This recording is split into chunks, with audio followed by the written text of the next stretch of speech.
Today, I've decided I want to give my NBA hot takes that are not well informed at all. And they also have nothing to do with the merit of any of the players. It's more going to be about the players as characters. I don't know any of these players personally.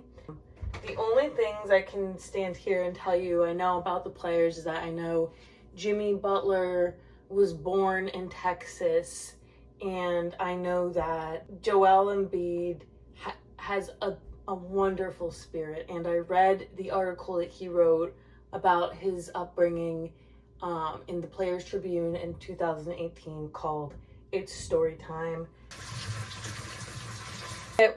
If any of you out here are NBA fans, I bet you're thinking, does she even watch the NBA? And the answer is sometimes I do, but I don't care that much about whether or not the team wins or loses because I'm a Sixers fan. And if you know anything about the Sixers, you know that this year they're doing a really bad job, and there's just no way around that.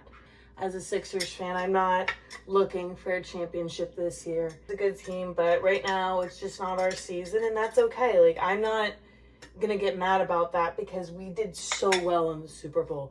And if you want to hear my thoughts about the Super Bowl, check out my other video titled Why the Eagles Won. With that said, I will go over, I have it right here, but don't look. This is my list of my NBA hot takes. So like I said, I don't know anything about most of these players. This is mostly just hearsay and things I made up based on how I've seen the players walk around. Because right now I watch the Golden State Warriors the most, and I like them. You know, I don't hear these players. Most of them I never heard them talk.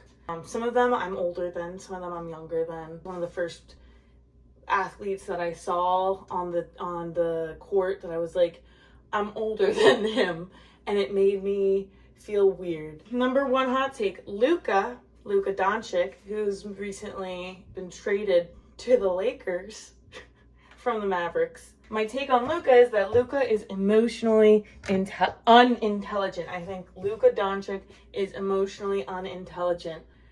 I see this blankness behind his gaze that indicates to me that he just doesn't introspect into the network of feelings he experiences or maybe receives. And, you know, I can't go too much into it because I don't know him. I don't even know where he's from.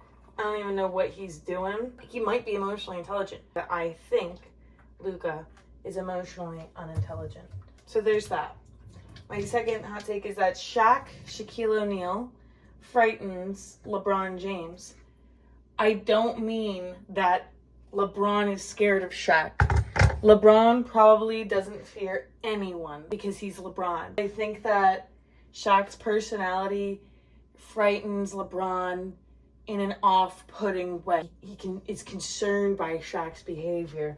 Shaq, I saw a Reddit post, or he's done historically these things called doo-doo pranks, where he pranks other players by putting things up his butt. But in this post that I read, Shaq put another player's mouth guard up his butt, and he did the same thing to that player's toothbrush.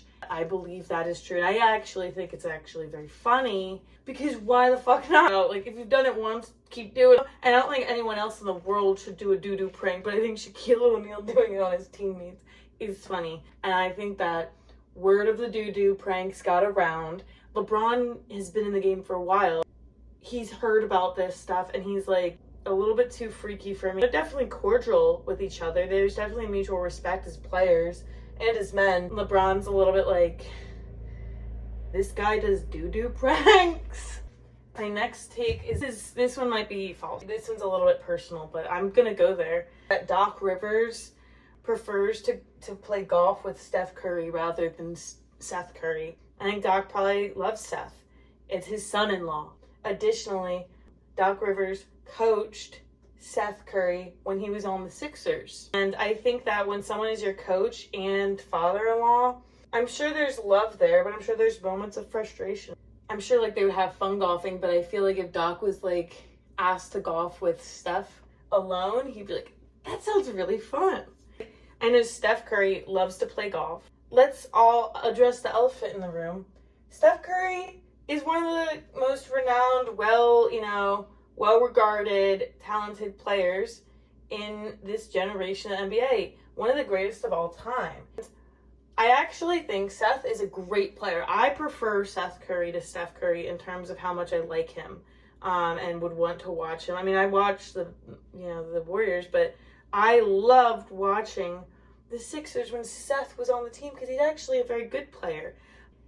And I'm sure that he knows that. And I'm sure that he loves his brother. But I feel like when you have a brother that is literally one of the greatest players in the league right now, and you're the son of another great basketball player, it's hard to match up. And people are always going to compare you. And I find that disappointing. Because, I think Seth, if he was the only Curry in the league and Steph Curry was like a podiatrist, who's to say? But I do think that, Doc Rivers, the opportunity to golf with like a legendary player who's, probably they've encountered each other a couple times in their careers, but like Steph comes out, he's like, hey Doc, you want to go golfing? And then Doc's like, yeah, you know what I do. Is Seth going to be there? No, not this time. I think he's busy that day. I think Doc is kind of excited to have some one-on-one time with Wardell, Steph, and Curry. My next take is that Joel Embiid knows how to really crack up. He can lock in and be serious, and he does when the time calls for it. But I feel like if his guard is down, he's hanging out with his buds, and if there's a funny guy in the room, all bets are off. That boy is cracking up. That man is cracking up. My other take is that Anthony Davis has a bad sense of humor. He's not funny. He doesn't laugh at the right thing. My next take is that Jimmy Butler has 4 signature dishes. Jimmy's a good cook, but his repertoire really boils down to 4 signature dishes. And it's if he's cooking for a woman, for his mother, for his friends, for anybody, I think that he goes to one of these core 4 dishes, and they're good. Like, you take a bite, you're like, damn, Jimmy, you did a great job with this. And, he can cook other stuff, but if he's going to impress you, he's cracking open that core 4. My next take is that Tobias Harris is hard to chat with. It's hard to have a casual conversation with Tobias. I think he takes himself a little bit too seriously. And I think that he's not good at banter. He might have a little bit of a complex. So he's like, I don't need to be talking to these people. And it's like, Tobias, just have a chat. My other take is that Ben Simmons is close with Devin Booker online, but not in real life. Maybe they game together, but like in real life, they don't really hang out. I do think that Jimmy Butler and Joel Embiid remain good friends, and I actually wrote a short story about that when I was in college. On the NBA bubble, I wrote a story about how Joel and Jimmy would hang out in their hotel room and build forts. And I know that's not what they did, but I wrote it. I was being creative. One of my last takes about friendship is that Draymond Green is a good friend. I think Draymond Green is a good friend, and he cares about his friends and the people in his life. I think Giannis is quiet most of the time, but he can be silly if his besties are around. I think that, there's like people that are like, when they're home alone, and it's like, it's silent or quiet, just like the peace. But then like your besties come around, and like I said, you start cracking up. Tyrese Maxey loves to curl up with a good book. I'd like to think Tyrese likes science fiction. My final take is that Nikola Jokic is a tea drinker. And he likes black tea, English breakfast, the most. So, yeah, those are all my hot takes for the NBA. I hope that you like them. And if you disagree, that's okay. Like I said, like none of these takes are real, unconfounded, they're baseless. I just like to make things up. So if you watch this, thanks. If you did it, I can't blame you. Goodbye.